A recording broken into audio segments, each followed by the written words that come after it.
Good morning, wherever you are in this wonderful world. It's your guy here, LB, coming in making a video. So, what do I have to report for you on this Monday? Well, I'll tell you this, I did not go out with my lady last night. I don't know if that's a big surprise. I didn't even really feel like I was going to. When I called and talked with her on the phone, she just kind of felt like she was tired, exhausted. It's really fucking weird, man, but I don't need to understand a lot of that. I'm really too damn selfish, is what I keep noticing sometimes. And I'll tell you kind of my assessment, what my response was, to not going out. Full disclosure. I'll be transparent on my behaviors, my actions. So, where do I begin? So, anyways, it gets to be about an hour, 2 hours before we're supposed to meet up, and I get this message like, "Oh, these antibiotics are wrecking my stomach," and that was it. And so I wrote back. I was like, "Hey, let's not go out. Like let's just save it for another time." This is what I already kind of figured, but like, I think what's happening is that because she's trying to like people please me or just be nice with it, it's creating a not so like I don't like people, but let me say this. It's a nice gesture she's trying so hard, but she doesn't need to. She should just say, "I'm not feeling well. Let me connect with you when I'm feeling better." I would be so much more happy with it. I'll go on about my business. But instead, she's setting dates, not being times and days not able to come to those, because she's wore out from trying to take antibiotics for the stitches. It's like I really like, for me, it takes a lot for me to want to take some antibiotics. Like, I don't even know if stitches would make me want to take, or staples will make me want to take some antibiotics. Like, I really don't like how that idea is going to be on my stomach. Like, my stomach is like everything. And she's putting herself through hell for unseen or unknown hell, or unconfirmed hell, or potential threat. I don't know. But that's not me for me to decide. This is what she chose to do, and I just have to kind of support her with it. So I told her, I was like, "Hey, maybe take some sauerkraut." I was just trying to give her ideas to help with the stomach discomfort, but she couldn't even eat crackers. So she has no energy, and she's already small. You can't go smaller from small. Like, if she's like that, she can't go anywhere. She'll disappear. Some of the things I was learning yesterday, I don't think I spoke about it in the video. It's like I have a lot of different information that comes across in my mind. But one of them was the more fat, subcutaneous fat a person can store, they're actually gonna live longer than somebody that can't store that. And a really, really high feature for like all cause mortality, to determine if you're not gonna, like, it has the lowest all cause mortality out of any other metric. I don't care if you like have a heart, that your cardiovascular system's well, you're eating these types of foods, diet, what have you. The most highest predictor of all cause mortality is the size of your lungs. Believe it or not, y'all, I have been researching and getting into the subject matter of breathing. And it's not like it's been like a big clue, like a big mystery. This has been out for years now. But it's getting more and more current and relevant, I feel like, now. Like, I'm getting the algorithms. There's people being interviewed recently about breathing. I think it's going to be the next frontier for health. So with breathing, you want to take in the breath here and breathe into the stomach. You try to avoid going into the chest. And I've been practicing for probably over a week, trying to get better at breathing into this diaphragm, my right diaphragm, instead of doing a lot more of my left. And I've noticed some slight improvements. Something else is that because I'm an introvert, and all you introverts out here can relate, there are times where you're going to be just tired, wanting to take a nap, and it's because you haven't cycled any of the air in the house, and you might be experiencing a lower than normal oxygen level, meaning that the CO2 level is increased too much in your space and you're cycling too much of it. So if you go online, you can find different charts that'll determine what level of CO2 you have in the space is going to give you a certain behavior. So I bought a meter. I'm waiting on it to come in the mail. I am such a purchase. Oh, it sucks. I don't have any money and I'm spending like it's no tomorrow. Maybe I'm trying to get myself in a state where it's a panic state to where I just have to get out and just be like a panhandler. I don't know. I mean, I'm good, okay, right? But this can't continue. I've got to get my job going. There's a lot of things that I have as visions. And so last night I kind of derailed some of that. I know I'm digressing off a little bit about this oxygen level, but let me mention this first. If you're sitting with a CO2 level between 800 and 1,000, you're starting to go into some warning areas where you're going to get a little bit more lethargic. There's other things, other factors that are happening in the body. But needless to say, you're not doing well on a lung exchange capacity between your oxygen and CO2. Now, what are some ways that you can offset this? You can get you a spider plant. They're like $16 on Amazon. I'm gonna order one of those. I think it's gonna benefit me just to have plants around in my life. I've been wanting to be more of a green thumb lately than anything. So if that's gonna turn the cheek with me, perfect. I've got all this stuff outside, but it's not aesthetically pleasing for me. And it's maintenance involved, and I can't stand it. I'm always out there with hedge clippers, and it's just annoying. So I've just got to get rid of it. I mean, it's a nice rose bed. They're beautiful. It just made me flash back to the ex. I got her roses from my rose garden, put those in a nice flower to give her when she was sick. Oh, man, she's just... you can't be nice to women. I hate to say that. It's fucked up. Can't even be romantic. Maybe you can to some. And we're going to get into that here soon. So last night, I wrecked my chances for a lot of great momentum today. And we'll see if we get that back. I slept on the couch. I never sleep on the couch. My neck is... it's a little tight. I didn't like that action. But some areas of my body I feel like benefited. Like I feel like I got a good rest exchange. It's kind of weird. Like I used to encourage people to sleep on different surfaces every now and then, just to give your body some difference. But it was easier to get up this morning. I'll say that. My other bed is so comfortable. Like my kid, when it was time to get up, she'd be like, I really want to sleep a little bit more. Like she's so cute. She's so cute. She's like, because I let her sleep next to me. And she was like, I want to sleep a little bit more, Daddy. I was like, So it's cute.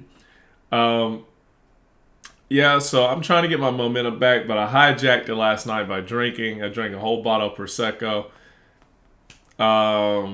It's too easy for me to drink a bottle of something. Like if it's a bottle of whatever, I can drink it. But I was saving that for when my girl was going to be here. I don't know. She didn't show up. But she did send me a message late at night. Very interesting.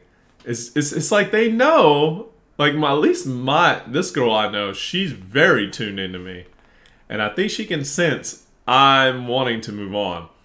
So I never really was after women right now, and it's kind of like now I'm thinking I may have made a bad decision, because last night I was drunk and I'm watching my show. I'm not doing anything. I'm just relaxing, but I did want to see. I wanted to check out a dating app that was something that was kind of advertised. I thought it was nice.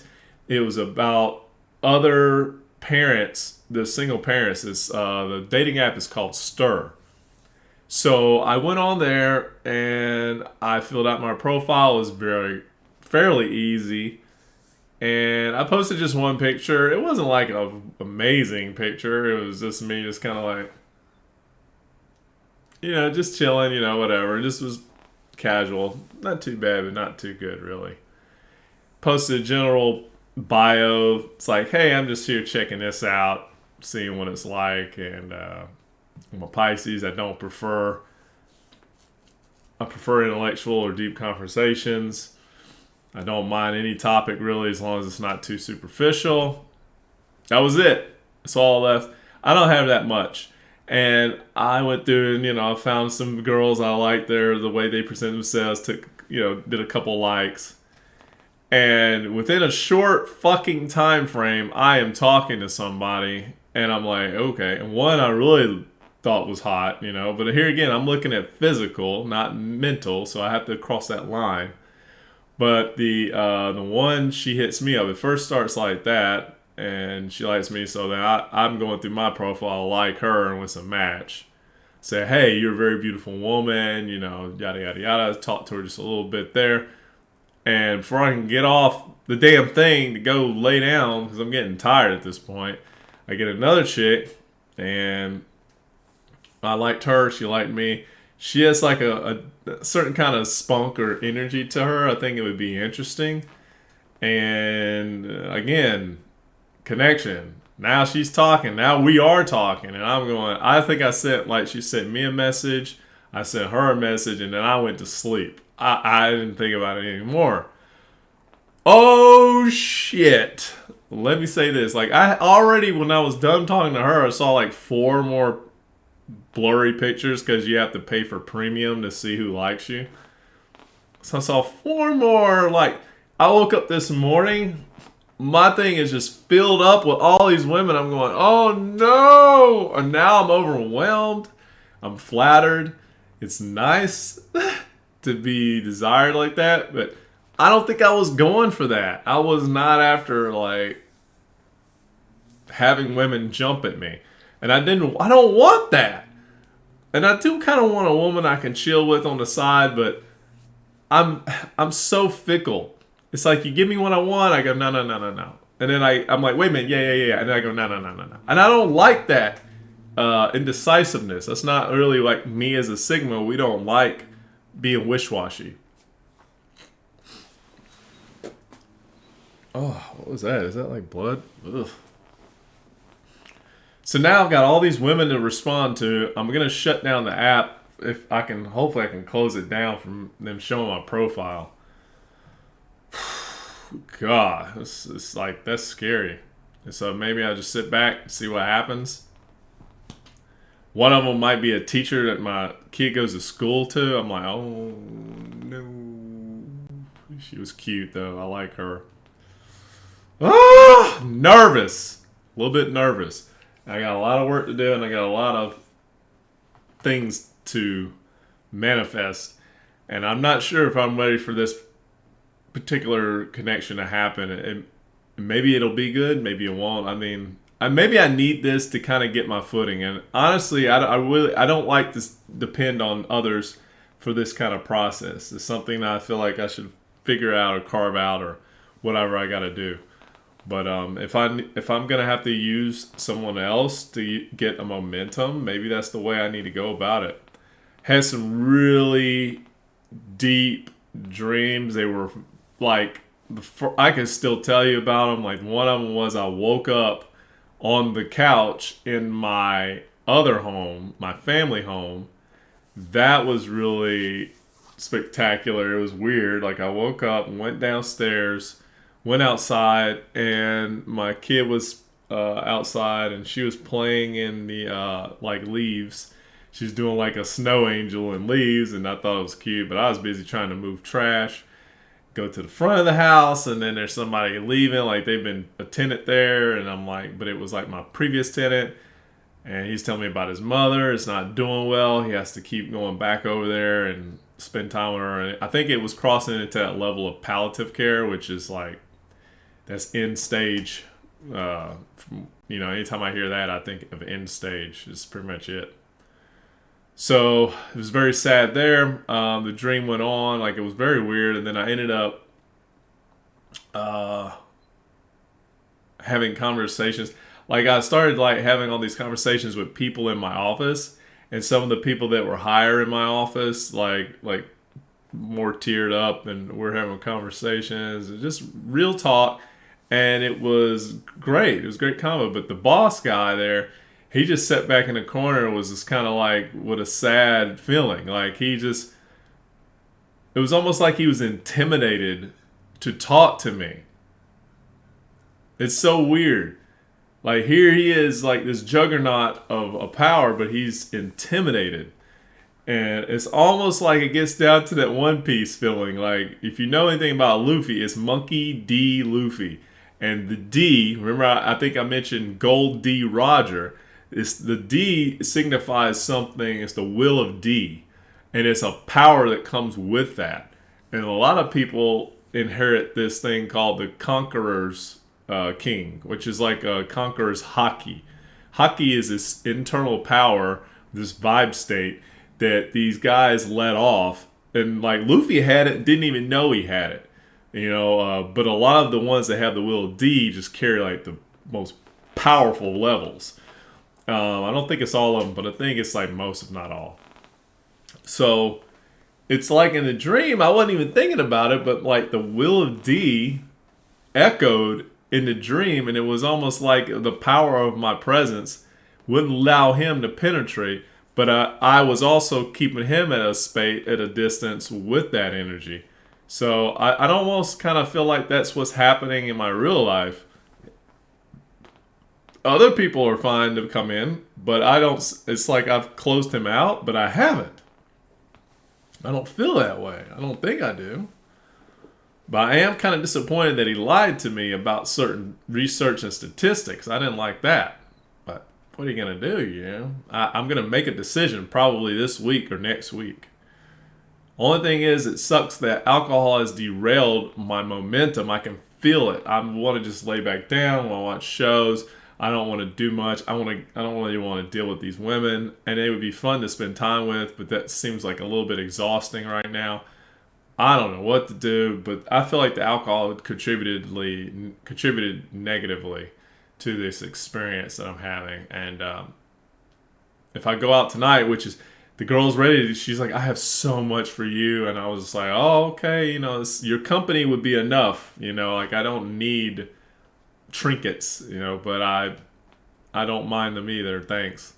I don't really want to be fed every time I'm meeting with this person. I'd rather just have conversations, and I'd rather have personal one-on-one time at the house, and that's going to get brought up. She's not going to be able to avoid that. I'm going to talk about it. And we'll find out, because I need to know like if I'm going to spend some time here or move on. Better to know earlier than later. All right, before I keep ranting on making a long video, you guys have a wonderful startup on a Monday.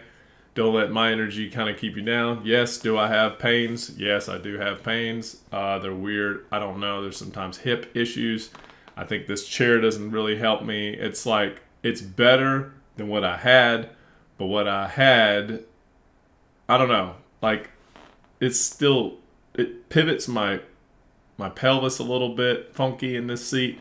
At least ways I've got armrests that I can move up and down, and I can keep my shoulders in a good place. Like, that's the major benefit.